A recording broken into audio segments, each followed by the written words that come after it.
la presión manométrica del flujo como tal. En este caso, pues lo que se hace, esta presión es asumir una distribución de presiones hidrostática. Entonces, simplemente este HP es el calado que voy a tener yo en la rápida, ¿ya? Dividido para la carga de velocidad V cuadrado sobre 2G. ¿Ya? Entonces, generalmente nosotros trabajamos con una altura una presión atmosférica de 10,33 metros de columna de agua, pues obviamente todo lo referimos al mar. La presión de vapor va a depender obviamente de la temperatura del agua. En la diapositiva, en la de acá, donde está el ejemplo, ahí tienen un cuadro donde tienen la temperatura y donde está la presión de vapor en kilopascales y en metros de columna de agua. Entonces, depende de la temperatura del agua, cambia la presión de vapor. Si nos dicen, pues, condiciones normales, pues estaríamos trabajando con 15 grados centígrados aproximadamente. ¿Ya? El HP, que va a depender donde nosotros queremos calcular ese índice de cavitación, justamente el valor ahí corresponde también a la velocidad.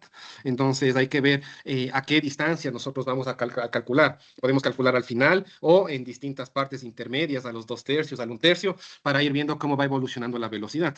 Obviamente, para encontrar esto tenemos que hacer un balance de energías entre el nivel del embalse y la parte ya del punto de análisis como tal. ¿Sí? Que básicamente es energía potencial y energía de carga de presión y carga de velocidad. ¿Ya? Entonces, esto en cuanto a rápidas como tal. Y en rápidas ustedes van a tener que existe el problema de la cavitación en dos puntos. Uno que va a ser al final de la rápida, que puede ser una rápida lisa o una rápida que termina con un salto en esquí, con un cucharón, como vimos. O también pueden tener el problema de la cavitación no al final, sino en la parte recta de la rápida. Como les digo, hay que hacer análisis a distintas distancias, a la mitad, al 1/3, a los 2/3, para ver y chequear la parte de la velocidad y obviamente el calado que vamos a tener ahí. ¿Ya? ¿Qué más? Entonces, aquí hay dos tipos de análisis. Cuando tenemos el primer caso es sin la curvatura, o sea, cuando tenemos en el perfil plano de la rápida.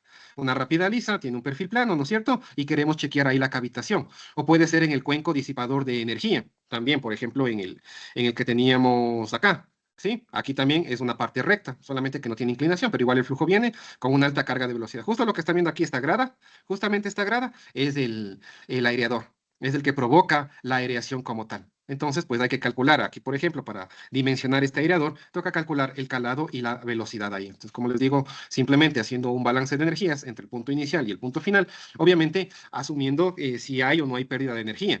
En una rápida lisa no va a haber pérdida de energía por fricción, pero en una rápida escalonada, ahí sí debemos considerar la energía residual, tal como hicimos el taller el día sábado. ¿Ya? Entonces, ¿se acuerdan? Calculábamos la energía residual. Con la energía residual calculábamos el calado, la velocidad, el número de Fruit, y con eso pues ya tenemos los parámetros para determinar la parte de la cavitación en ese punto. Entonces, también la parte recta puede ser plana en un cuenco disipador de energía.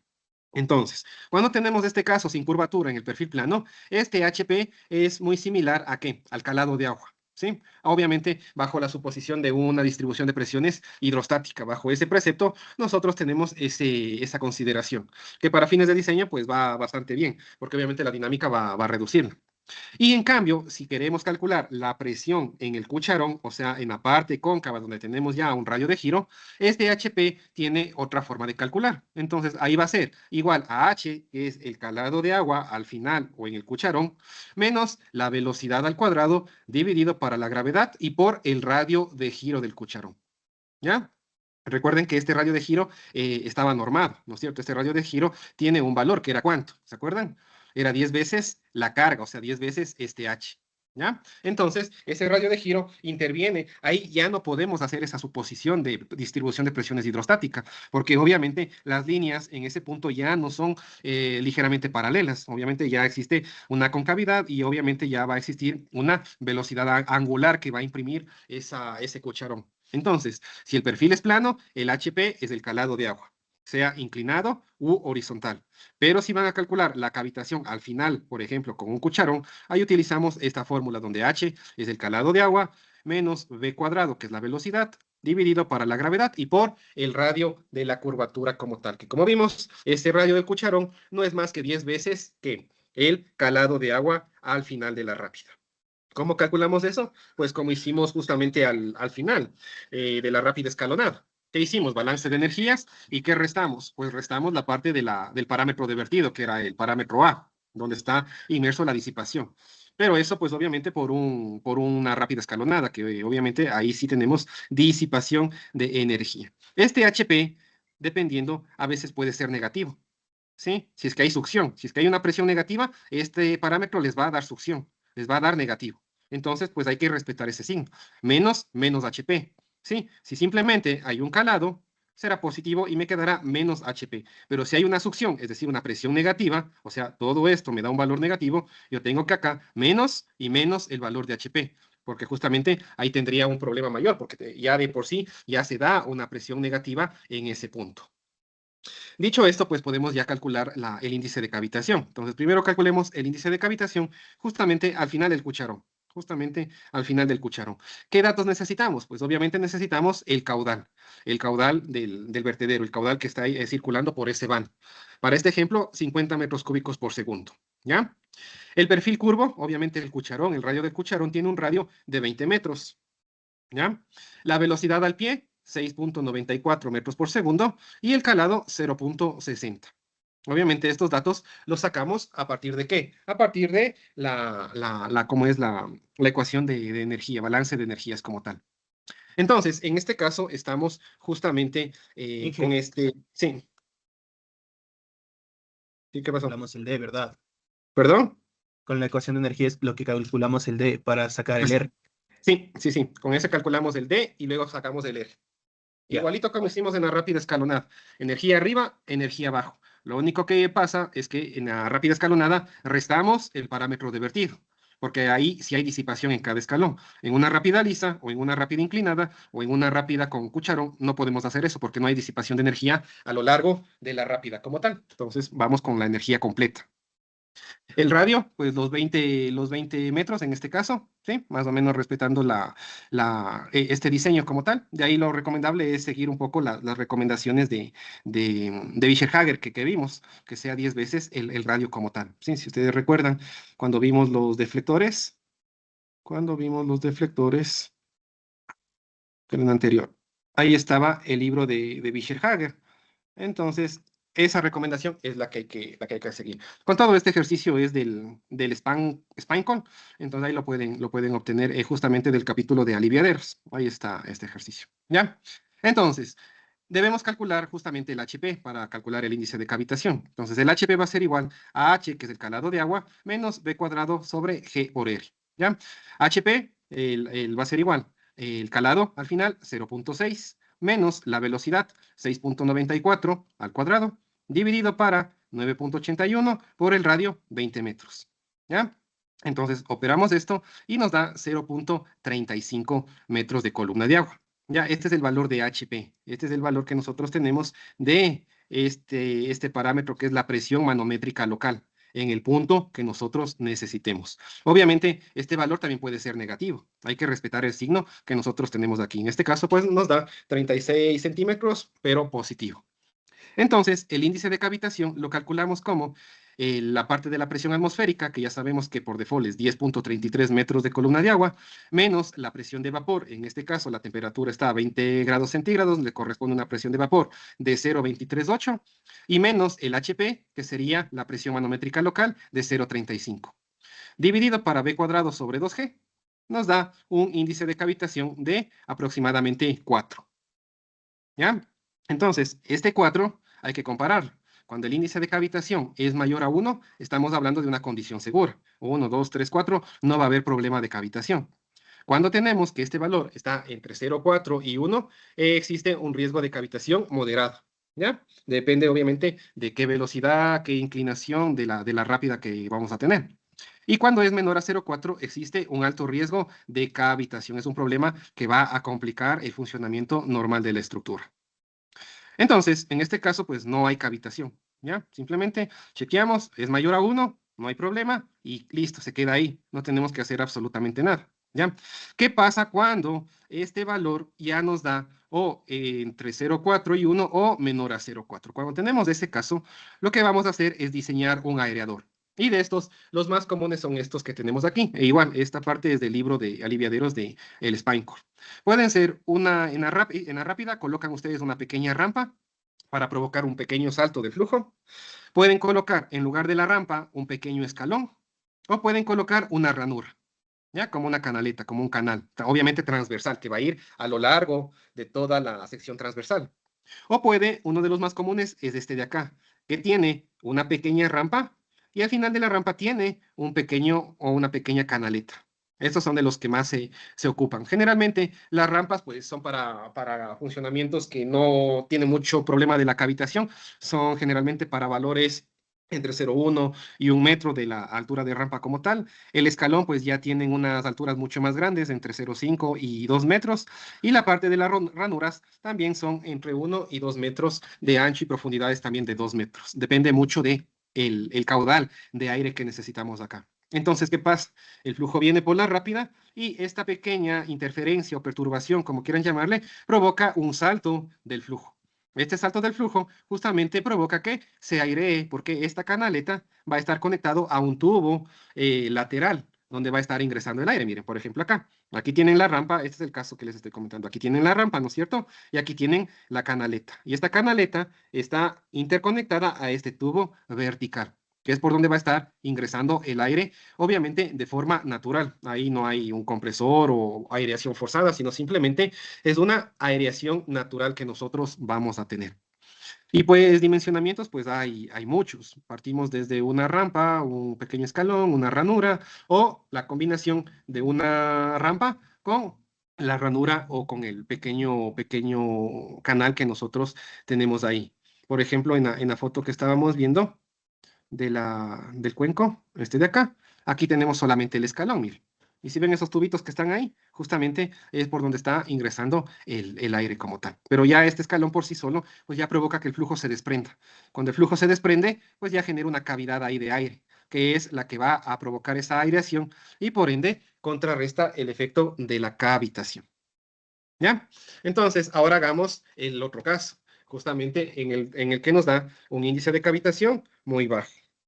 A ver, todos los ejercicios que calculamos, el caudal unitario, el Q minúsculo. ¿A qué es igual el caudal unitario? Pues al caudal total dividido para el ancho, es decir, los 15 metros cúbicos por segundo para 3 metros de ancho. Esto nos da 5 metros cuadrados por segundo o metros cúbicos por segundo por metro. ¿Ya? Primera cosa, calcular el caudal unitario.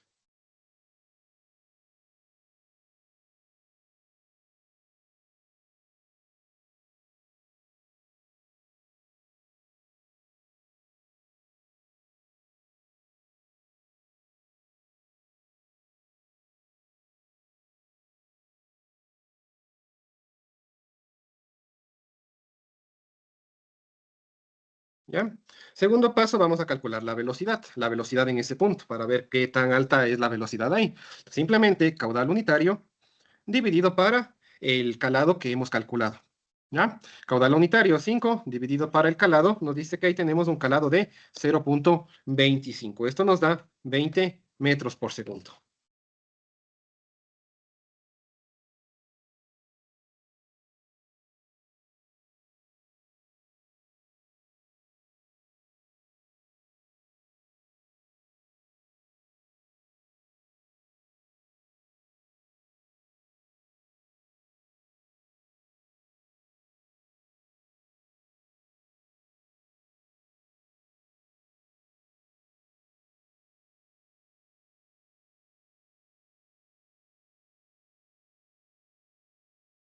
Una vez que tenemos esto, vamos a calcular la parte del HP. El HP, como dijimos, es similar al calado, simplemente, al H. ¿Por qué? Porque es una parte recta, es una rápida, simplemente recta. Entonces, el HP va a ser igual a 0,25 metros. Y obviamente, pues lo que tenemos es esto. En el sitio de interés, nosotros tenemos ¿cómo es el calado de agua, ¿ya? Este es H. Este es el valor de H.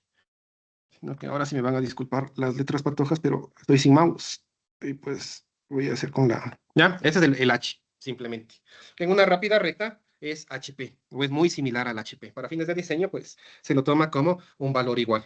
Ya, como les digo, esta ranura puede ser al final, a la mitad, a un tercio, 2 tercios, un cuarto, 2 cuartos, 3 cuartos, donde nosotros hay que analizar, en realidad hay que analizar distintas secciones como tal.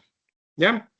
Entonces, una vez que tenemos esto, ya tenemos todos los parámetros para calcular, ¿qué? El índice de cavitación. Ya tenemos todos los parámetros para calcular el índice de cavitación. ¿Ya? Entonces, el índice de cavitación, como vimos, el índice de cavitación utiliza esta fórmula de acá.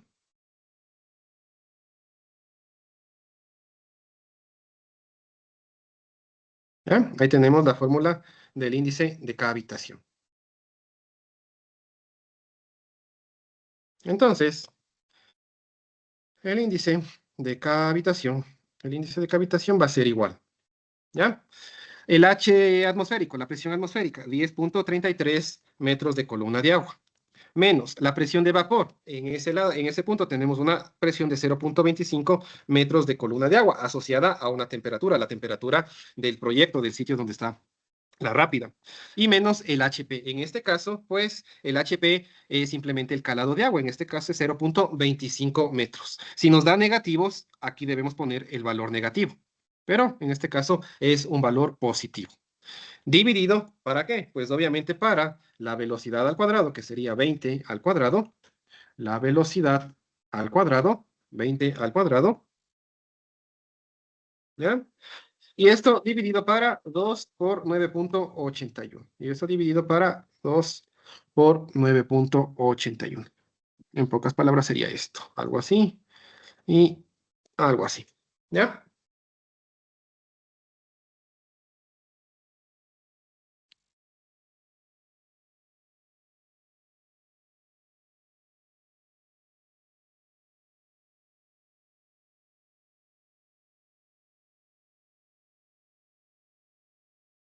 Más o menos estamos hablando de unos 21 grados, 20, sí, 20 punto algo grados centígrados.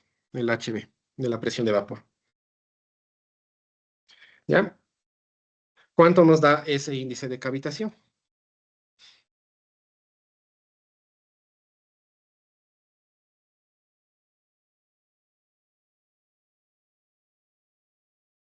0,48. 0. 48. ¿Ya? 0.48. Muy bien. ¿Ya? Obviamente, si nos vamos a los rangos que tenemos, 0.48 estamos en este rango de cavitación moderada. ¿Ya? Que obviamente, a pesar de que sea moderado, pues sigue siendo destructiva. O sea, aquí, sea en el segundo caso o el tercero, tenemos que hacer el cálculo del aireador. Entonces, en este caso, lo que me indica es que hay un riesgo de cavitación moderado. ¿Ya? Hay un riesgo de cavitación moderado. Entonces, ¿qué debemos hacer? Por lo tanto, se debe diseñar un aereador. Debemos diseñar aquí, sí, un aereador. ¿De qué geometría? Pues esta que tenemos aquí. Está formado por una rampa que se conoce con el nombre de resalte. Esto de acá es el resalte. La parte de acá, esta de aquí, es la ranura de aireación. Y luego este chorro va a saltar. Entonces hay una longitud del salto del chorro. Entonces tenemos el resalte, la ranura de aireación y luego tenemos el salto del chorro. Generalmente, pues aquí se viene con una pendiente y se sale con la misma pendiente. Porque obviamente, pues la rápida tiene una pendiente constante. Si es horizontal, es el mismo caso. Si es horizontal, es exactamente el mismo caso.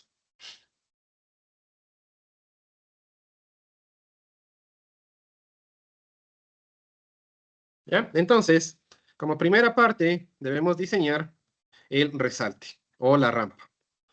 El resalte o la rampa. Como primera parte, debemos diseñar el resalte o la rampa. Entonces, la altura de la rampa, o el delta, es decir, esta sobrelevación se conoce como delta, ¿sí? Esta partecita de acá, eso es el delta.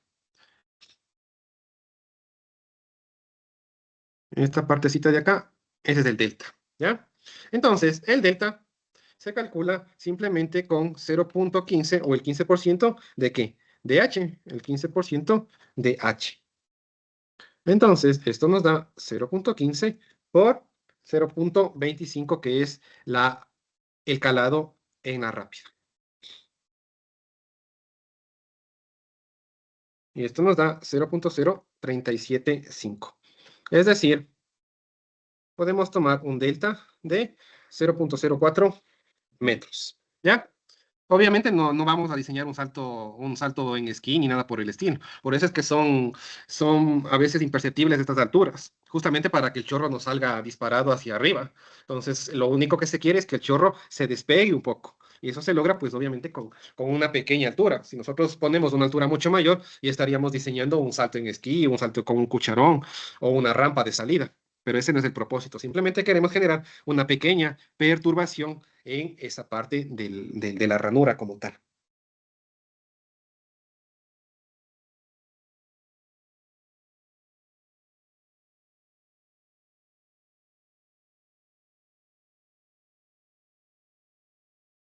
Obviamente el otro valor, que sería la tangente, perdón, la hipotenusa, simplemente es con geometría. ¿Hasta dónde? Hasta chocar con la pendiente propia de la rápida como tal, esta dimensión. Esta dimensión ya es netamente geométrica hasta intersecar con la pendiente, que dijimos que teníamos una pendiente de el 12%.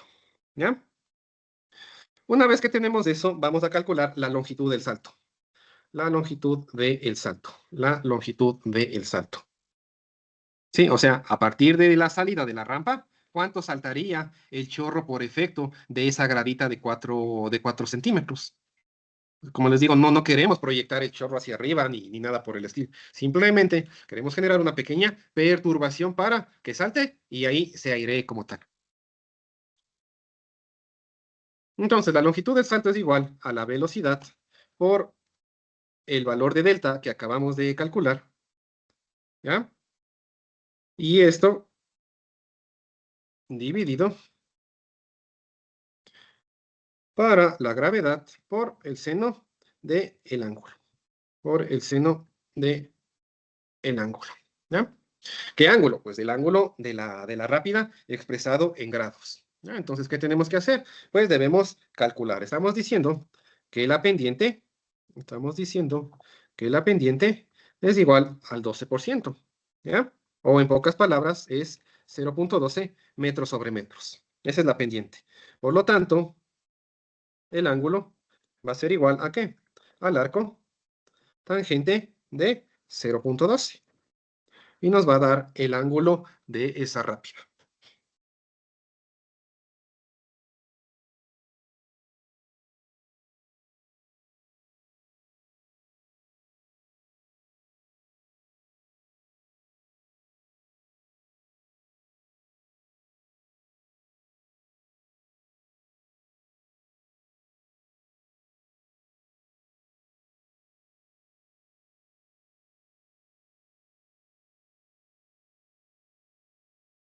Y eso nos da 6.84 grados. Eso nos da 6.84 grados.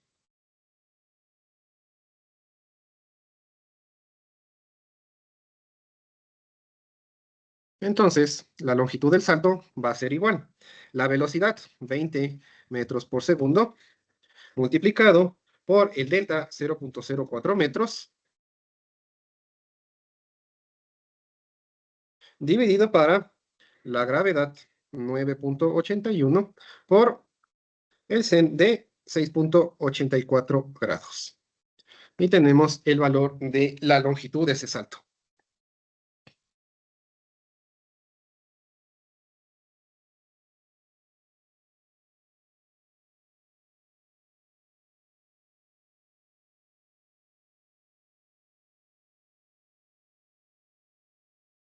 Obviamente, a mayor inclinación, mayor velocidad.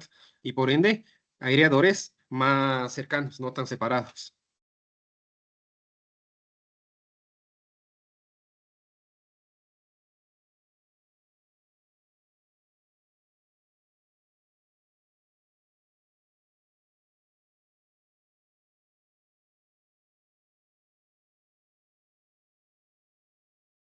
Y esto nos da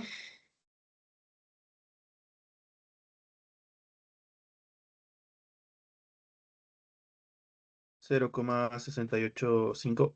0.68 metros. Es decir, aproximadamente unos 70 centímetros. Eso es lo que salta. Entonces, generalmente, pues, con alturas pequeñas, pues ya se tiene un salto relativamente grande. Entonces, si se tiene mayor altura de la rampa, pues la altura de salto va a ser mucho mayor. Y ahí ya no nos conviene. ¿Por qué? Porque el flujo va a chocar o el chorro va a chocar en la rápida. Entonces, tampoco queremos eso. Lo único que queremos es una pequeña perturbación que airee esa zona, nada más.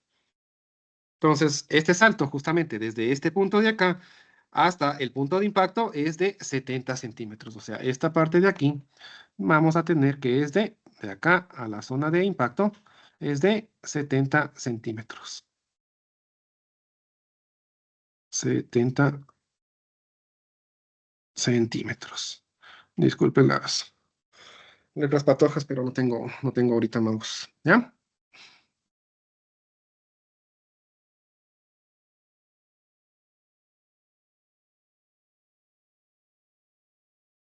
Y una vez que tengamos eso, pues ya podemos ir al siguiente paso, que sería 8, el cálculo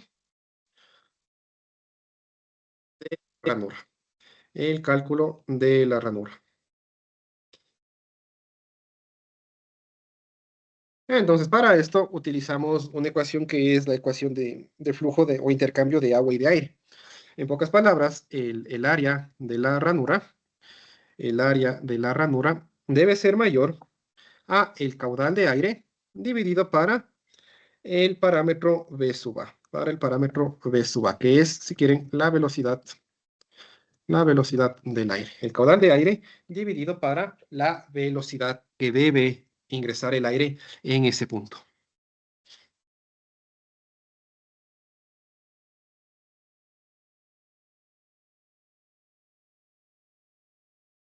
Generalmente, la velocidad del aire que recomiendan está entre 30 y 50 metros por segundo. La velocidad del aire está entre 30 y 50 metros por segundo. Nosotros, para este caso, vamos a diseñarlo para 40 metros por segundo. Es la velocidad con la que queremos que ingrese el aire. A la final, esa velocidad está dada por el área de la cavidad.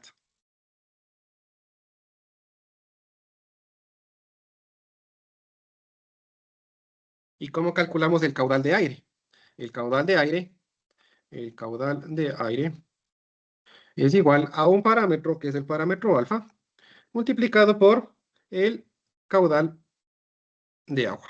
El parámetro alfa por el caudal de agua, en donde nuestro parámetro alfa se conoce como el coeficiente de aireación. El coeficiente de aireación. Este coeficiente de aireación está entre 0.02 y 0.05. Para nuestro caso vamos a tomar un valor relativamente intermedio, 0.04. Esto para fines de diseño, un coeficiente de aireación de 0.04 y una velocidad de aire de 40 metros por segundo.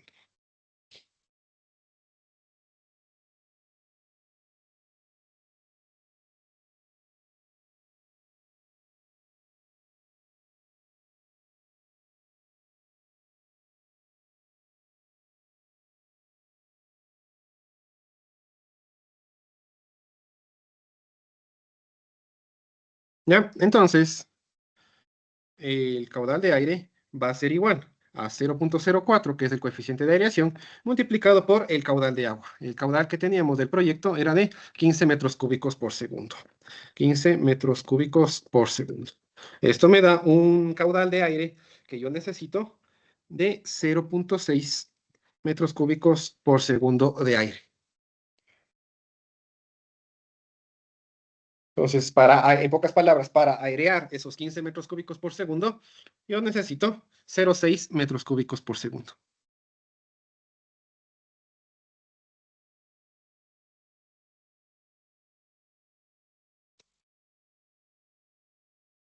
Obviamente este es un corte transversal, ¿no es cierto? Pero la ranura va en todo el ancho de la rápida. Va de extremo a extremo de forma continua. O sea, si la rápida tiene, en este caso, 3 metros, pues los 3 metros es la longitud de la ranura de aireación también.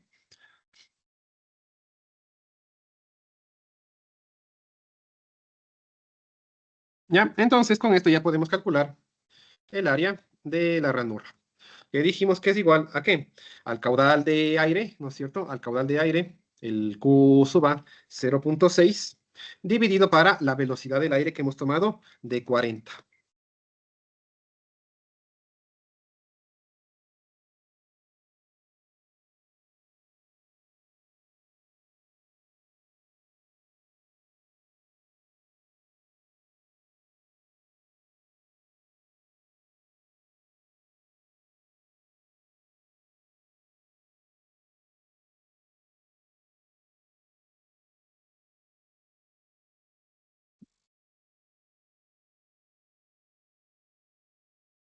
Y esto nos debería dar 0.015 metros cuadrados.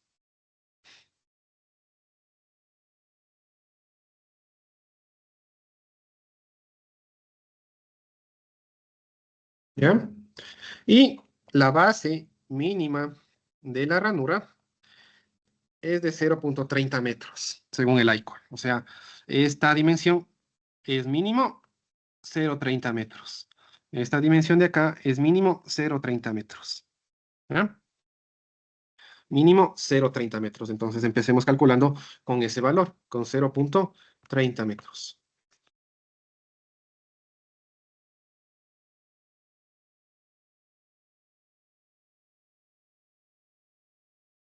Por lo tanto, la altura de la ranura será igual a el área 0.015 metros cuadrados dividido para 0.30 metros de base. Y esto nos da 0.05 metros.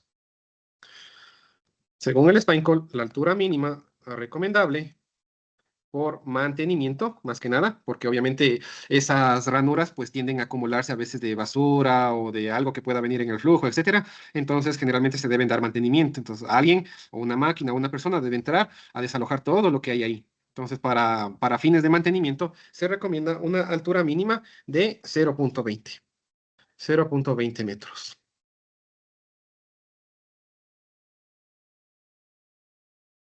¿Qué va a ser, obviamente, esta altura de acá? ¿Qué va a ser esta altura de acá? Esta de aquí y esta de acá. ¿Ya? Lo de naranja, lo de amarillo es el peralte, la altura del delta.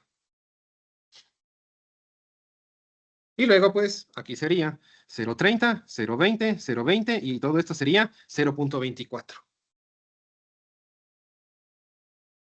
Y luego, a partir de ahí, nuevamente continúa la rápida con la misma inclinación. De hecho, si ustedes se fijan, pues, en realidad lo que pasa es que esto debería seguir la misma inclinación. Debería seguir la misma inclinación. Esto sigue la misma inclinación, ¿sí? Sino que justo ahí se hace ese pequeño destaje para airear el flujo.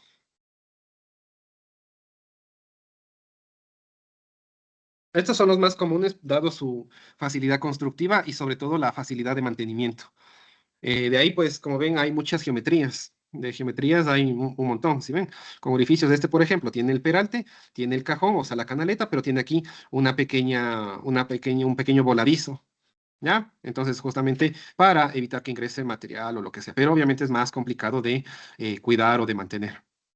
Por ejemplo, miren, aquí solamente con una rampa, o sea, una grada. Aquí ya es con una rampa inclinada, aquí ya es con una canaleta, aquí es con canaleta más rampa, aquí es una rampa con una canaleta, pues obviamente desplazado hecho un offset, etcétera, etcétera, etcétera. Pues combinaciones de cajones, pues hay un montón. Y pues se recomienda que al final, o sea, toda la canaleta esté interconectada, toda la canaleta esté interconectada con un aireador, o sea, con la parte al contacto con la atmósfera, que yo tenga ahí el contacto con la atmósfera, para que siempre esté garantizado la parte de la aireación. En algunos casos, pues justamente para evitar que ingrese basura o lo que sea, se suele colocar una malla. Se suele colocar ahí una malla. La malla obviamente no va a interferir con el paso del aire, pero sí va a evitar que se acumule basuras, etcétera, etcétera, etcétera. Y una parte importante, colocar drenajes. Hay que colocar un drenaje en esta parte de acá, porque va a haber agua que se va a quedar estancada. Entonces, esa agua no es conveniente que se quede ahí estancada. Entonces, hay que también, adicional a eso, colocar un drenaje, ya sea lateral o un drenaje que vaya y salga a la parte superior, inferior, perdón. Eso es muy importante. Generalmente con un tubo de 1 pulgada, pues es más que suficiente para controlar el caudal. Tampoco es que van a tener un caudal muy grande aquí, pero pues no se recomienda que esté con agua. Ahí debe estar aire. Netamente debe estar vacío, sin basura, sin agua, sin nada, pero garantizando siempre el ingreso del aire como tal.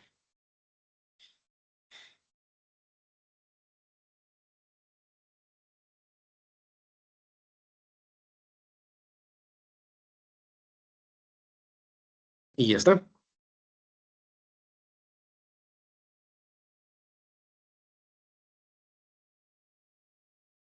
Obviamente, a mayor índice, bueno, a un índice de cavitación más pequeño, pues en teoría necesitamos pues más cantidad de aire y por ende la ranura será mucho mayor. Necesitaremos una ranura mucho mayor.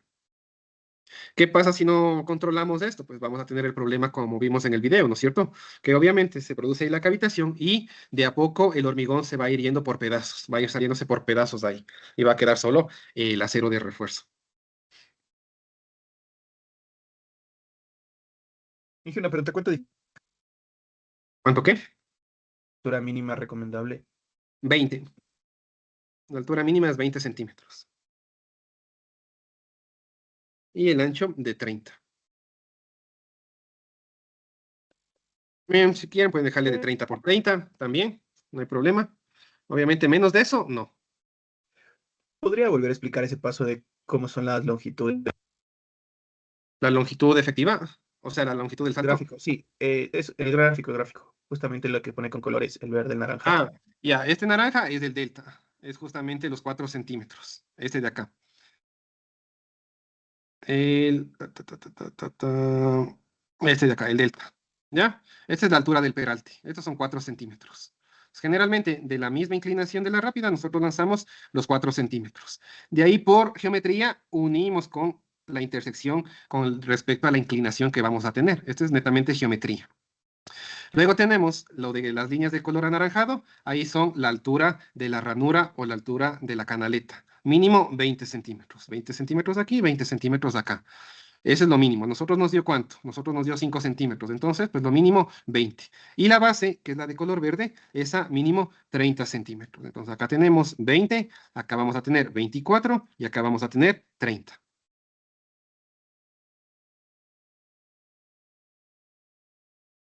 Y la otra, esta línea de acá, esa longitud, pues obviamente va a depender de la inclinación de nuestra rápida, que pues en este caso es de 6,8 grados. Entonces tenemos aquí 20, tenemos aquí 30, 20 y 4 centímetros. Y la otra ya es geométrica.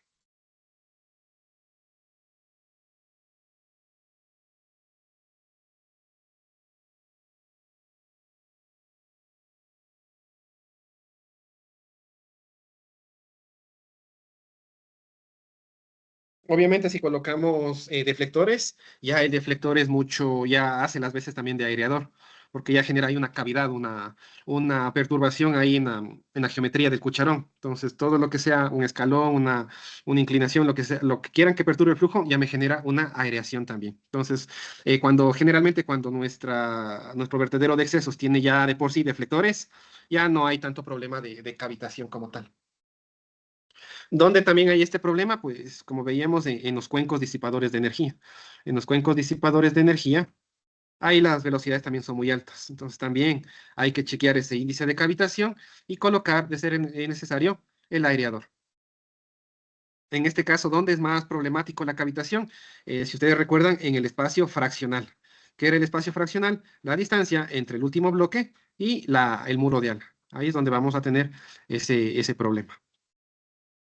En teoría, si se respeta la ecuación del espacio fraccional mínimo, no debería haber problemas de cavitación. Sin embargo, pues se recomienda que se chequee ese valor. Recuerden que había una fórmula, dependiendo del tipo de cuenco, había una fórmula para calcular ese espacio fraccional, este valor de acá. Entonces, con este valor, con ese calado, calculamos la velocidad y vemos nuevamente el índice de cavitación.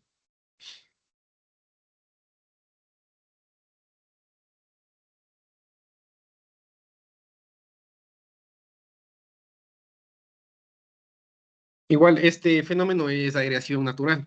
No hay aireación forzada, como les decía. No es que hay un compresor ahí de aire inyectando aire ni nada por el estilo. Simplemente es autoaireación. Básicamente es autoaireación lo que tenemos ahí.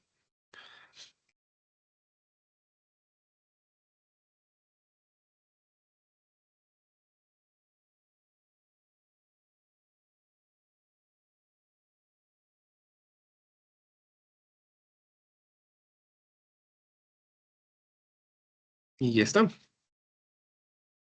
¿Alguna consulta?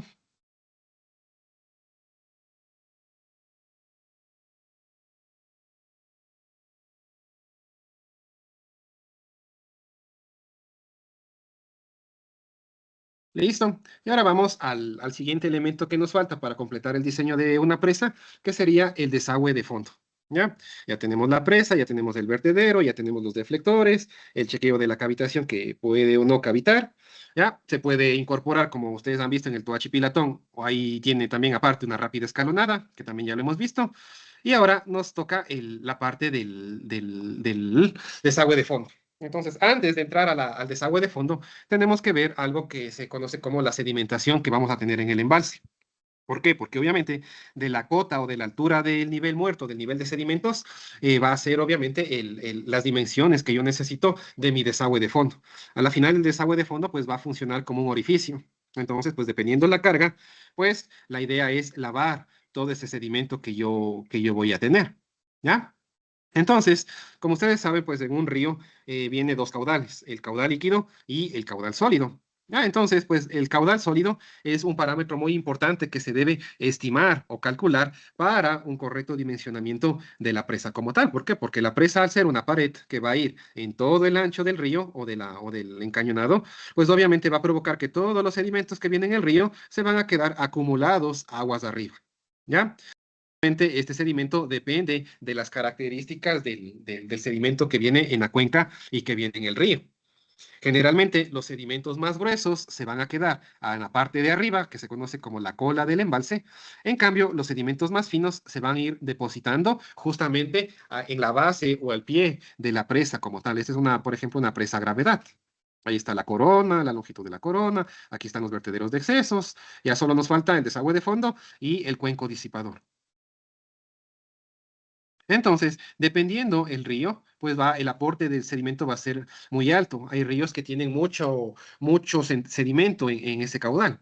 Entonces, pues obviamente se debe evaluar correctamente ese valor. La otra, y obviamente muy importante, es que el sedimento no puede pasar a las turbinas si es que es un proyecto hidroeléctrico. En nuestro país, pues generalmente este tipo de estructuras o de obras hidráulicas es para generación hidroeléctrica. Entonces, el sedimento por ningún motivo puede pasar hacia aguas abajo en las turbinas. ¿Por qué? Pues porque obviamente, como dijimos, el sedimento mayoritariamente está compuesto de cuarzo. Y el cuarzo está compuesto de un 70% de silicio, ¿ya? Y el silicio, pues en la escala de Mohs es básicamente la número 7 de 10. Entonces es un material relativamente duro. Y este material, si llegase a pasar a las tuberías, a las válvulas y peor aún a las turbinas, va a hacer un efecto de lija. Entonces va a ir lijando el material. ¿Y qué pasa cuando lijan algo? Va reduciendo su espesor hasta completamente destruirse pues, el álave de la turbina o el cuerpo de la válvula, etcétera, etcétera, etcétera. Entonces, por ningún motivo debemos evitar eso. Obviamente, nosotros como diseñadores debemos evaluar esta cantidad de sedimentos que se van a acumular y cada cuánto yo debo hacer esas operaciones de vaciado del embalse. Entonces, ¿qué se hace? Se levantan las compuertas, el embalse se vacía y todo este sedimento acumulado va a ir hacia aguas abajo, se va a restituir al río. ¿Cuándo es una problemática? Cuando se tiene que hacer muchos tiempos de vaciado muy frecuentes. Digamos que estaba proyectado para una vez al mes o una vez cada 3 meses, pero ya en operación real se está haciendo cada 15 días, cada 3 semanas, cada 2 semanas. Entonces, ahí sí ya es un problema mayor. ¿Por qué? Porque va a haber o van a incurrir en otro tipo de problemáticas que ya vamos a ver.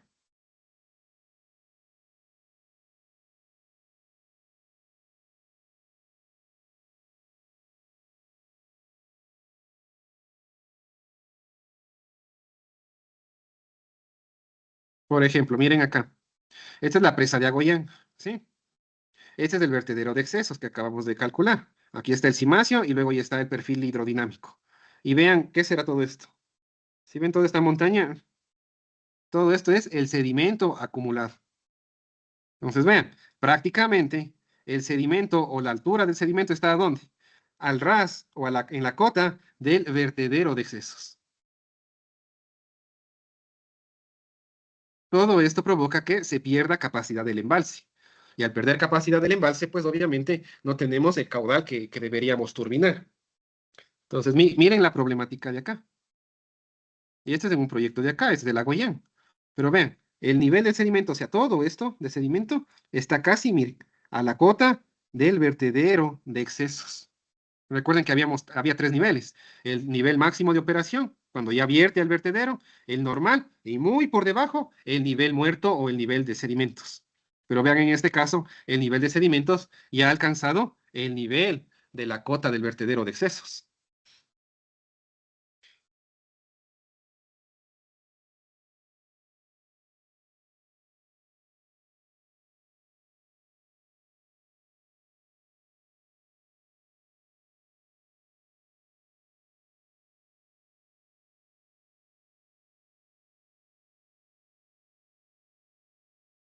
Entonces, ¿cuál es el problema?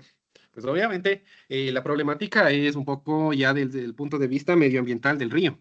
¿Por qué? Porque obviamente este río, que es el río Pastaza, pues nace de la unión del Chambo con el río Patate. Y obviamente esos ríos tienen una alta carga o concentración de material orgánico. Obviamente todos los alcantarillados van a parar ahí. Entonces, pues tiene una parte de influencia el alcantarillado que se descarga también en los cauces. A la final, el aporte de sedimentos de la cuenca no es mayoritario. ¿Por qué? Porque obviamente todo esto es de origen volcánico, de las erupciones del Tungurahua.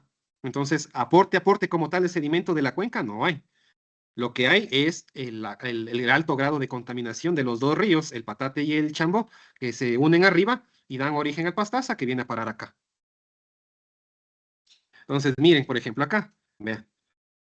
Aquí está el vertedero de excesos, este es el paramento vertical, este es el cimacio que también ya dibujaron, y a partir de ahí empieza el perfil hidrodinámico. Y vean la montaña de sedimento acumulado. Miren, al ras de la cota del vertedero de excesos.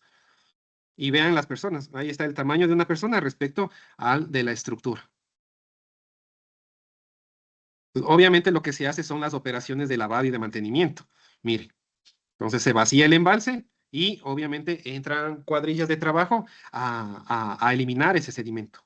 Dependiendo, pues ahí puede haber un accionamiento mecánico o miren cómo hacen a la antigua, con manguera a presión, con chorros a presión. Se va eliminando todo ese sedimento como tal. Obviamente las operaciones de mantenimiento y de limpieza se hacen cuando vienen eventos de crecida grandes, para aprovechar ese caudal máximo y obviamente también ayudar a que se lleve la mayor cantidad de sedimentos. Entonces, esa es la función. Mire, este es el vertedero justamente con el sedimento antes de la operación de limpieza y esta es ya nuevamente el mismo vertedero, pero luego de la operación de limpieza. Ahí está, paramento vertical, cimacio, perfil hidrodinámico, las pilas de comproba de barco que vimos y la compuerta vertical. Entonces vean cómo una mala gestión del sedimento puede llegar incluso a la cota del cimacio del vertedero, que es la parte superior. Esta es la parte superior, por aquí viene la crecida y continúa abajo al cuenco. Entonces, es importante esta gestión que nosotros le damos o le debemos dar. Por eso hay que calcular, hay que estimar la cantidad de sedimento que va a aportar la cuenca, el tipo de cuenca, etcétera, etcétera, etcétera, y en función de eso, determinar ese volumen. Pero como les digo acá, gran parte del sedimento en este proyecto no es de la cuenca propiamente dicho. ¿Por qué? Porque una parte mayoritaria, todo esto es roca volcánica. Todito esto desde arriba es roca volcánica. Entonces, no es que la roca se está meteorizando o la cuenca, etcétera, no. Es el problema de la alta carga de material orgánico que vienen los dos ríos. El uno viene de Riobamba y el otro viene de toda la Tacunga, etcétera, etcétera, Salcedo, todo eso. Entonces, también es un problema de sedimentos. Este en el Agoyán, mire. ¿Y cuál otra cuenca es conflictiva? Esta de acá, la del Manduriaco. ¿Por qué? Porque tiene el río Guayabamba. Y lo mismo, en este caso, esta cuenca es mucho más conflictiva. ¿Por qué? Porque aparte de la alta carga de material orgánico que viene del río de Quito, el río Machanga, el San Pedro, el Monjas, ¿ya? Es el aporte mayoritario de sedimentos propios de la cuenca del Guayabamba. Por eso, no sé si ustedes tal vez alguna vez han escuchado o han trabajado o han estado en hidroequinoccio. Hidroequinoccio trabajaba con la cuenca del Guayabamba. Y en toda la cuenca del Guayabamba había 10 presas. La primerita era justo en Calderón, en la zona de Calderón. Y la última era la de Manduriaco. La última de todas las presas era la de Manduriaco. Y de forma intermedia había otras 8 presas más, porque es un aprovechamiento en cascada. Y eso lo manejaba o lo maneja Hidroequinoccio. Pero ¿cuál fue el problema? Que no hicieron la primera. ¿Y cuál era la primera? La primera era la presa de Calderón. Y esa era la presa para retener todos los sedimentos. Y que obviamente no vayan a los otros aprovechamientos. Pero ¿qué se hizo? No se construyó la presa de Calderón ni las otras 8 restantes y solamente se construyó la última, la de Manduriaco. Entonces, todo ese sedimento va a parar a la zona de Manduriaco.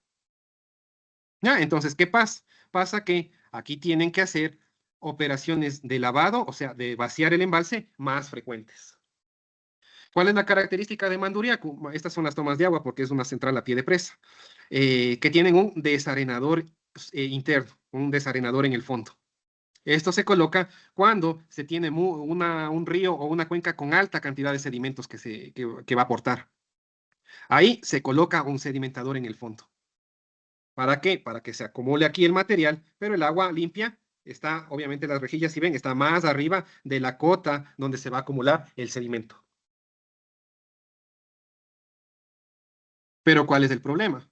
El problema es que a mayor cantidad de sedimento, mayor que mayores operaciones de limpieza.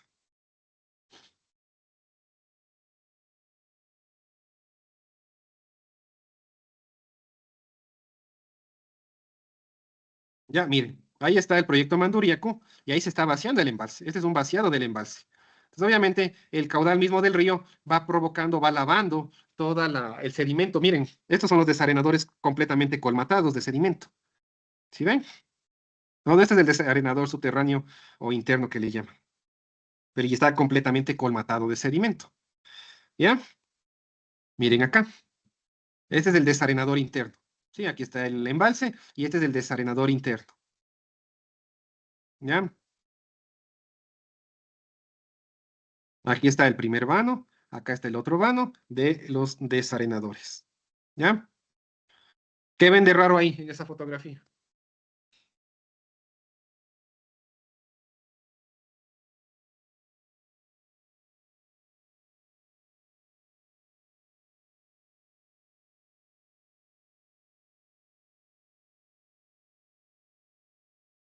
¿Qué ven de raro ahí? Ahí a simple vista no se ve mayor cosa. ¿Qué se ven? Pues un poco las juntas, ¿no es cierto? Las juntas de las losas. ¿Ya? Ahí, ¿qué se ve? Ese es el fondo del desarenador. Que hay como un levantamiento de la losa. Exactamente. La losa del fondo del desarenador se ha levantado. Ya, aquí está este sería la junta, aquí está una losa, aquí está la otra losa y aquí, pero esta se ha levantado. Ahí se ve mejor, mire. Aquí está una losa, aquí está otra losa y ahí está otra losa levantada. Este es el fondo del desarenador.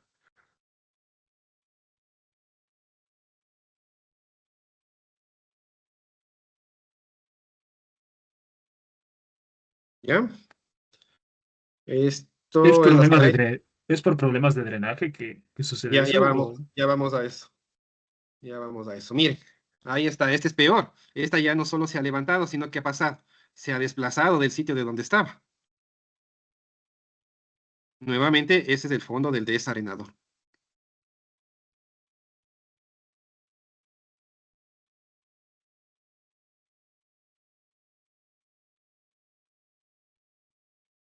Y bien, solo con ver el terreno, pues también ya uno se da cuenta qué tipo de terreno es. Esto claramente son arcillas. Miren acá, igual la losa, y este en cambio se ha desplazado. Ya no se ha levantado, pero se ha desplazado horizontalmente.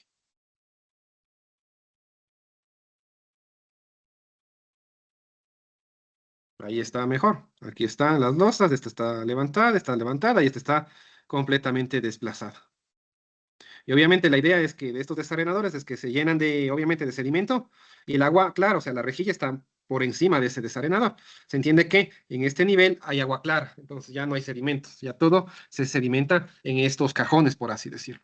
Aquí está lo mismo, paramento, cimacio, vertedero, pilas. Y aquí está la compuerta de lavado, que es una especie de desagüe de fondo. Mire, acá, mire, ven,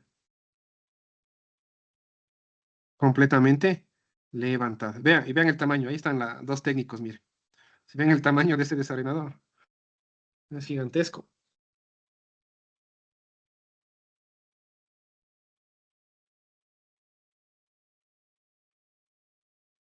Miren acá. Aquí está justo en operación de vaciado. Justo aquí están en el vaciado. Y vean cómo el agua ingresa y acá ya el agua sale por el desagüe de fondo. Y estas ya están levantadas, ¿sí ven? Son losas grandes. Si ustedes ven, miren, son losas sumamente grandes y altas. Comparen con el tamaño de la persona. Miren, aquí está otro técnico y aquí está otro técnico, miren. Ahí está justo en el vaciado.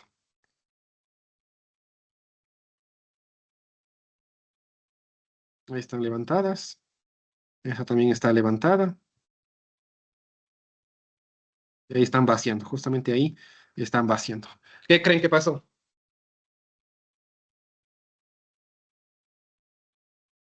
Mal sistema de drenaje. Ya, ¿qué más?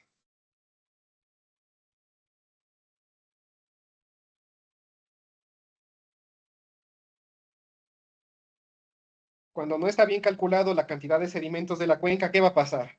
Toda esta área del desarenador se va a colmatar más rápido de lo previsto, ¿no es cierto? Digamos que yo calculé que esto se va a llenar en un mes, pero en realidad en 15 días ya está completamente colmatado. Entonces, cuando ya está completamente colmatado, yo ya no puedo hacer absolutamente nada. ¿Por qué? Porque si yo sigo operando, si ya está colmatado, si ya todo esto está con sedimento, yo corro el riesgo de que si no hago el vaciado, el sedimento va a ingresar por las rejillas y van a ir a parar a la turbina y se van a llevar la turbina. Entonces, ¿qué pasa? Si yo tenía mis operaciones de mantenimiento cada 30 días, ahora, como ya se ha colmatado a los 15 días, yo reduzco esos tiempos de mantenimiento. En pocas palabras, ¿qué tengo que hacer? Que tengo que vaciar y llenar el embalse en menor tiempo. Primera cosa. Segunda cosa, ya no va a ser suficiente solamente con un vaciado, sino va a tocar vaciar, cerrar con puertas, nuevamente llenar y otra vez abrir con puertas, nuevamente vaciar. Entonces, ese llenado y vaciado constante, ¿qué provoca? Provoca, pues, obviamente, fuerzas ascendentes del flujo, flujos secundarios ascendentes, que van a ir de a poco levantando las losas. A la final esto va a flotar, ¿ya? Va a funcionar como un papel prácticamente. Las va a empezar a elevar, a ir sacando de su cimentación y las va a levantar por completo. Obviamente aquí hay un problema compartido. El primero es vaciar, llenar, vaciar, llenar, vaciar, llenar. Obviamente eso provoca flujos secundarios verticales que van a levantar la losa y la otra, la pobre cimentación de estas losas en el suelo. Prácticamente no tiene nada de cimentación. Prácticamente que está simplemente apoyado en este suelo. No hay zapatas o losas de cimentación, no hay anclajes, no hay absolutamente nada. Obviamente se entendería que por el peso propio puede quedarse ahí estática, pero el efecto contrario es esto, llenar, vaciar, llenar, vaciar, llenar, vaciar. ¿Por qué? Porque hay un problema grave de sedimentos. Y cuando se tiene un problema grave de sedimentos, hay que estar haciendo esto. Miren, si esta agua es prácticamente lodo puro.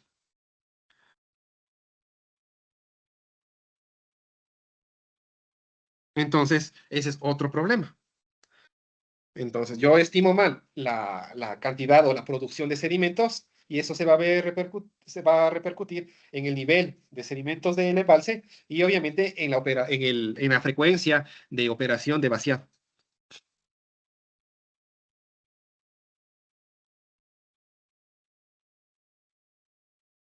Eso solo el aspecto hidráulico. De ahí hay otro problema que también es bastante crítico, que es el ambiental y también ha pasado. ¿Cuál creen que es ese?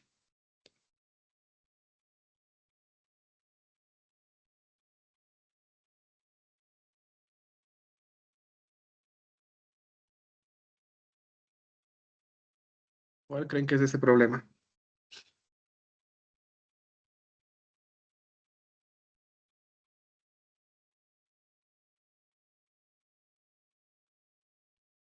Digo, este es solamente el aspecto o el problema o la problemática hidráulica o de ingeniería civil, tomando en cuenta la geotecnia de las cimentaciones. Pero hay un problema mucho más grave, que es el ambiental. Aguas abajo de la presa, ¿qué tenemos? Un caudal de agua con menos cantidad de sedimentos, ¿no es cierto? Ya, entonces los peces están ahí, están desarrollándose. Obviamente, esa agua tiene una cantidad de oxígeno que les permite, obviamente, vivir a los peces, a la vida acuática, etcétera, etcétera, etcétera. Pero ¿qué pasa si de pronto cogen todo este nivel de sedimentos y todo ese nivel concentrado lo descargan directamente al río? Porque hay mucha cantidad de sedimento. Entonces, todo esta agua ya prácticamente va a ser un lodo que va a ir a parar aguas abajo del Guayabamba, va a ir a parar al río Esmeraldas.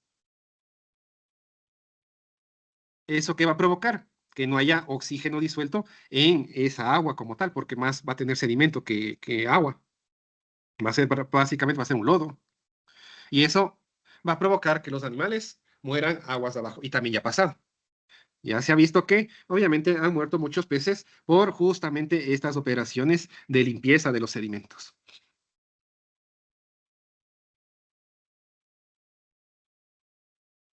Entonces, ¿qué hay que hacer o qué, bueno, qué no hay que hacer para evitar todo esto? Calcular adecuadamente o estimar adecuadamente ese transporte de sedimentos, esa producción de sedimentos que nosotros vamos a tener. Miren, aquí está, justo en el vaciado, miren. Entonces el agua viene, lava todo esto y sale por el desagüe. Aquí están los vertederos de excesos, el paramento, todo.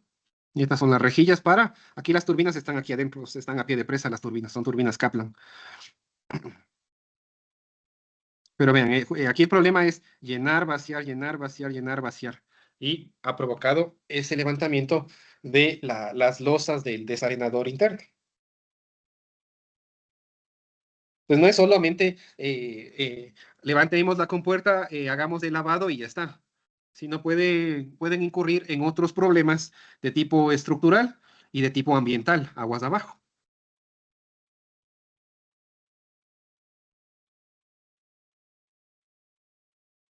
Entonces, es importante hacer un adecuado estudio sedimentológico del río, de la producción de sedimentos que vamos a tener en el río. Es muy importante. Y no solo en estas obras que son grandes. Lo mismo deben hacer en las pequeñas, bueno, y en las medianas, obviamente.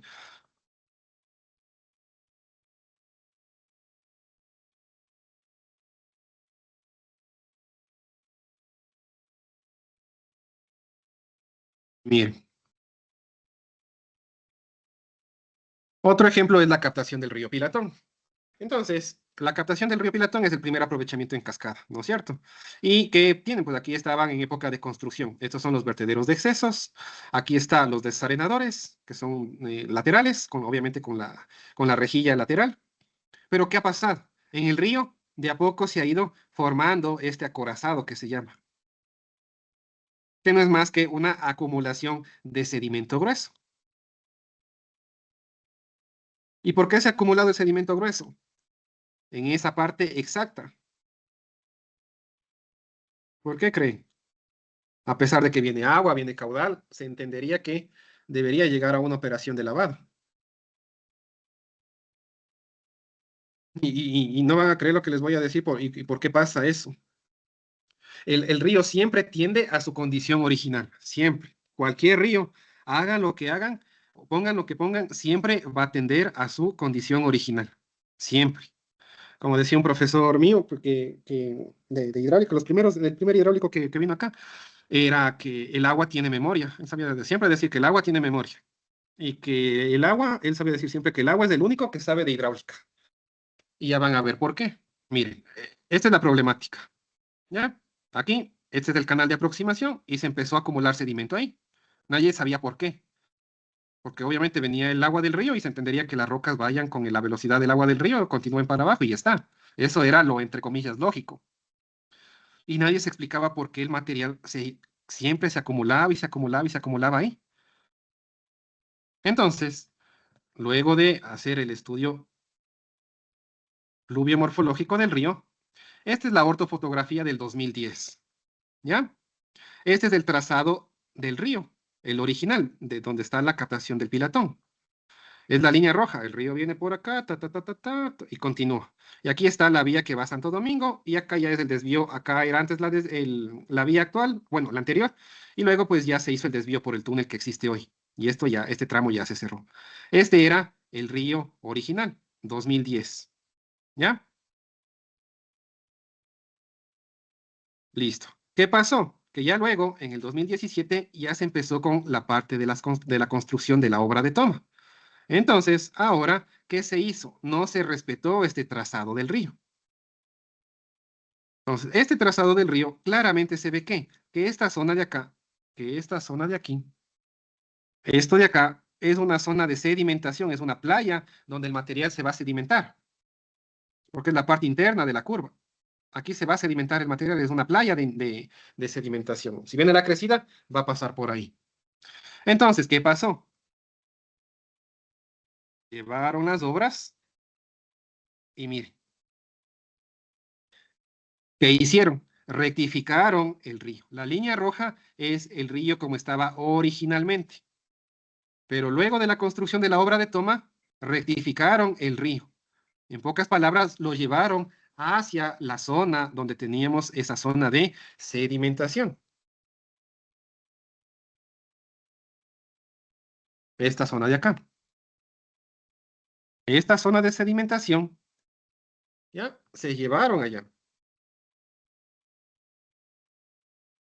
Miren, se metieron a la zona de sedimentación y rectificaron el río.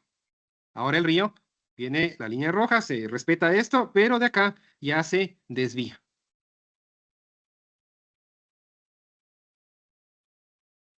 ¿Y qué pasa? Que el material, justamente el material, ¿dónde se está acumulando? En esta zona de acá, que es la zona de sedimentación natural, original. Entonces, en pocas palabras, al río no le importa que le hayan cambiado el curso. Él sabe que esa zona es de sedimentación y eso es lo que está provocando ahí. Está sedimentando el material. Entonces, todo esto donde era el río, se hizo el relleno. Se rellenó todo esto para los desarenadores. Y si ven, y acá donde el río era natural, o sea, donde se respetó el río natural, no hay ningún problema de sedimentación. El problema es aquí, que ya era una zona original de sedimentación. Miren, esa es la ortofoto del 2010. Vean cómo está. Pues todo esto es zona donde se va a depositar el material, obligado. Todo esto es zona, mire, todo esto es depósito de material, mire. Todo esto es depósito de material y esto ya es una zona más consolidada. Entonces al río, pues, obviamente, palabras sabias de mi profesor era, el río tenía memoria. Y a él no le importa lo que le hagan, o lo que le pongan, o si le rectifican. Él sabe que ahí era sedimentación, y ahí se va a cumplir la sedimentación. Y nadie entendía por qué se sedimentaba el material ahí. Y eso era siempre que se sedimentaba ahí el material. Obviamente, ahora el proyecto ya se ve así. Al 2024 ya el embalse ya está completamente lleno de agua. Y obviamente, pues hay que asimismo hacer operaciones de limpieza para excluir ese material. Esta ya es ortofoto del 2024, ya con el proyecto funcionando como tal. Entonces, pues es muy importante ese estudio fluvio-morfológico de las características del río y el aporte de sedimentos que vamos a tener. ¿Cómo está caracterizada la cuenca? ¿Qué aporte de sedimentos voy a tener? Gruesos, finos, etcétera, etcétera, etcétera. Y vean, 3 casos de 3 proyectos de aquí del Ecuador.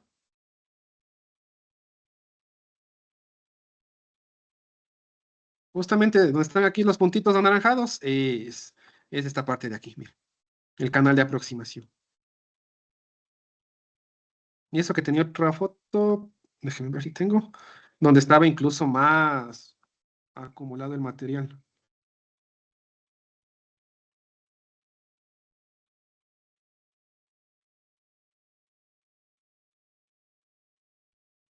Pero bueno, si encuentro les indico. Había más material aquí acumulado. Es porque es la zona propia de sedimentación del río. Entonces, para evitar que pase eso, pues, ¿qué tenemos que hacer? Pues hay que hacer o calcular o diseñar el impacto de los sedimentos en un proyecto hidráulico. Es muy importante. Si no, vean incluso lo que pasó y lo que está pasando con el Coca-Cola Sinclair. Es exactamente lo mismo. ¿Por qué es importante esto? Porque vamos a perder capacidad del embalse, vamos a obstaculizar la boca toma, es decir, la rejilla que vimos, por ejemplo, de Manduriacu, va a colmatarse de sedimento o va a ingresar sedimento a la rejilla. Si eso pasa, vamos a tener abrasión, ya sea en el hormigón o ya sea en la parte de la turbomáquina, tuberías, válvulas, turbinas o bombas. O se van a acumular sedimentos dentro de los conductos principales. Otra problemática es que vaya desde el punto de vista mecánico, con los sistemas de enfriamiento, con las turbinas, las válvulas, el daño de cavitación que podemos llegar a tener y pues la necesidad de parar la central por la alta concentración de sedimentos. O que han escuchado, por ejemplo, del Coca-Cola Sinclair, que han dicho que se ha parado la generación de energía porque el río ha venido muy cargado de sedimentos. Eso se ha escuchado algunas veces. Pues cuando el río viene con mucha carga de sedimentos, por más desarenador que se tenga, no va a ser suficiente. Y hay que cerrar completamente las compuertas para evitar que ingrese el sedimento a la toma. Eso se ha escuchado algunas veces. Coca-Cola Sinclair deja de generar energía porque se cerraron las compuertas porque el río viene con alta carga de sedimentos. ¿Ya? Obviamente van a perder capacidad del embalse, como vimos en Agoyán, ¿no es cierto? Vamos a tener mucha área muerta por la colmatación del sedimento, o dentro de los mismos túneles se va a colmatar el material. Este es un túnel a presión, este es un túnel de baja carga, pero sin embargo vean cómo está acumulado ya el material. Prácticamente está petrificado ahí. Entonces, se pierde sección efectiva, se aumenta la velocidad, se aumentan las pérdidas de energía, al aumentar las pérdidas se reduce la potencia, entonces es un problema, eso entre los menos graves, y ahí los más graves, pues ya viene ya la problemática de las que estamos viendo. Entonces, hay que calcular estos niveles de sedimentación. Nosotros tenemos que chequear cuál va a ser el nivel de sedimentación, ¿en función de qué? En función de las características de mi cuenca. Siempre en la parte inicial del embalse se va a acumular el material grueso y en la parte cercana de la presa se va a acumular el sedimento fino. ¿Cuánto? ¿Qué nivel? Eso es lo que debemos ahora calcular. ¿Qué nivel tengo yo de sedimento muerto? ¿Qué altura tengo? Ese también es un parámetro que teníamos que considerar. ¿Para qué? Para la altura de la presa.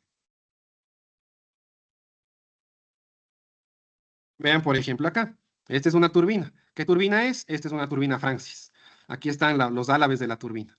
¿Y qué ha pasado? Pues el sedimento ha estado pasa, y vean, hace las veces de lija. Y vean cómo se va comiendo toda la parte de la turbina, miren. Y llega un punto en que ya esto se reduce, el espesor, y se empieza a salir por pedazos las partes mecánicas. Este es justamente el efecto de abrasión en una turbina. ¿Qué tipo de turbina? Pues estas son turbinas Francis.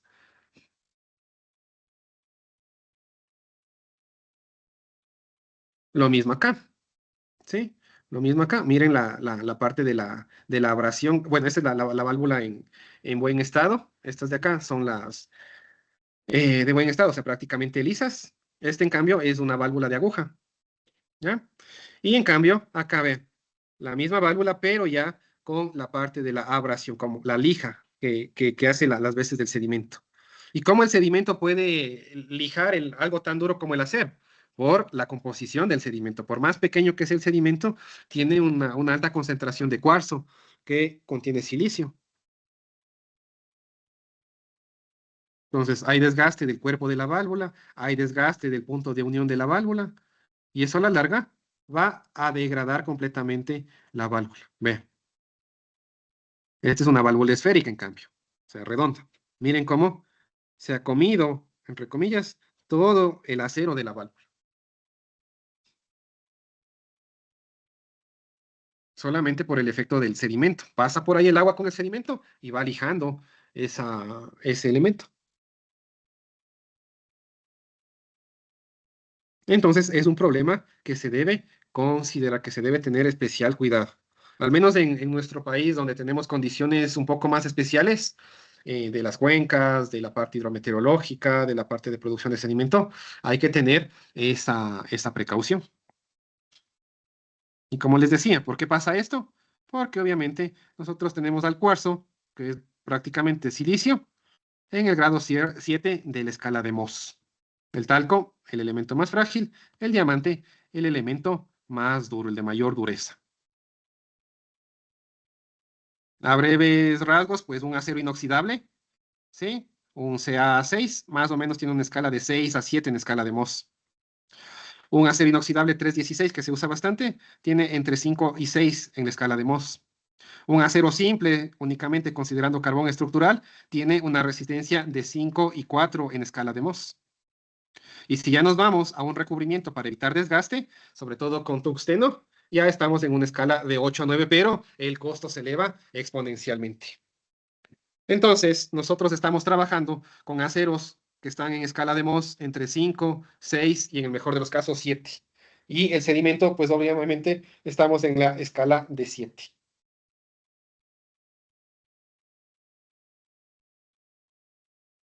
Sobre todo el acero, el 316, es uno de los que más se usa en la parte de turbomáquinas y todo eso. Y el A36 también, son los dos que más se usan. ¿Qué factores no podemos controlar como ingenieros? Obviamente no podemos controlar la concentración y tamaño de sedimento del río. Eso es imposible controlar. ¿Qué tampoco podemos controlar? La mineralogía. ¿Qué dureza tiene ese sedimento? ¿Qué tan anguloso es el sedimento? Y tampoco podemos controlar la carga hidráulica, la carga total, la topografía. ¿Qué sí podemos controlar como diseñadores? El tamaño máximo que podemos dejar pasar de sedimento. Porque no es que con el desarenador o con el embalse eliminamos todo el sedimento del agua. No, dejamos pasar un diámetro relativamente menor que no va a afectar las turbinas. Entonces sí podemos controlar el tamaño que entregamos a la turbina. ¿Qué también podemos controlar? Eso ya viene desde el punto de vista del ingeniero mecánico. El revestimiento que puede tener el elemento mecánico para darle una dureza superior. Y obviamente el diseño de la turbina y otros componentes. Entonces, ¿cuál es nuestro trabajo como ingenieros? Es determinar que la parte de una operación sostenible. Una opción es construir la presa y dejar que en 20 años se colmate de sedimento. Y hasta ahí llegó. Se concluye con la vida útil del proyecto y se cierra ese proyecto, que sí hay proyectos así. Hay proyectos donde no hay desagües de fondo, sino que se calculan para 20, 30 años que se va a colmatar y ahí queda. Obviamente para eso ya se habrá recibido rentabilidad de todo el proyecto. Pero ¿cuál es la operación sostenible que nosotros debemos garantizar? Es un balance de sedimentos, entre los sedimentos que ingresan y los sedimentos que salen de la presa. ¿Y cómo van a salir? Mediante un desagüe de fondo. Y eso es lo que nos compete ahora, la parte de calcular esta altura de sedimento que voy a tener y luego calcular el desagüe de fondo que va a extraer o a sacar esos sedimentos del embalse. Eso es lo que nos compete ahora, hidráulicamente hablando. Y listo.